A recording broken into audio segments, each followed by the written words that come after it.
Hey, this is Nicholas with the Backyard TARDIS here with some more adventures in locksmithing. This time I'm going to continue with talking about my different dealings with law enforcement. This one with the sheriff over in Yuba County. And so we came up to a house, and this kind of shows that the sheriff really only cares about what he's there to do. And he's not, when they're doing evictions, they're not really trying to jam people up. It's a public service that they provide to make sure that this necessary dealing between the landlord and all that is carried out. And in this one, we had a gentleman he was growing pot in his backyard illegally. It was a tract home, whole backyard full of pot. And he knew the sheriff was coming that day to evict him. Now, because they had situations where people were attacking the sheriff a few years back, they no longer post the time the sheriff is going to show up. So you just know the date, and then it'll be sometime after 7 a.m. And so, this guy's in a frantic hurry. He pulls all the pot up, and he puts it in a big pile in the backyard and lights it on fire. That's right. He created a bonfire. Now, he's in a housing tract 3 blocks from a middle school.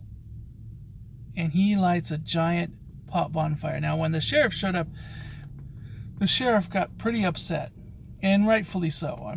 He's like, my job is to make sure that you leave. I'm not here looking to arrest you. That's not my job. I need to be able to get to my next appointment. But you've gone and endangered the public. You've gone and did this. There's people driving that are getting high off of this being in the air.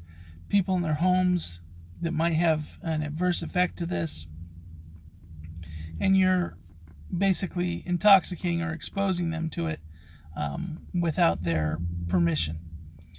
And so he's like, don't do that. And that's the truth. Unless they give a reason to, oftentimes they're not looking to, they're not going to sit there and examine your house and go, oh no, that's not legal.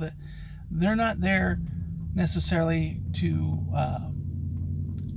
get you. They're there to make sure that the whole process of change of the right to be in that house switches over smoothly and safely.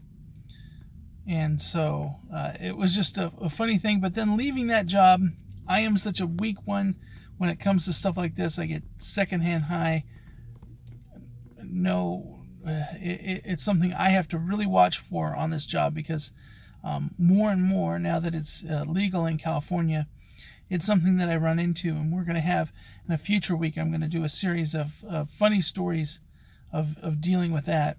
But I went and spent my entire week's lunch money at the 7-Eleven and just completely bought a bunch of munchies and just kind of sat down, had lunch, had to be late to my next appointment to deal with that, because boy, what an effect that had. So it definitely, don't do that.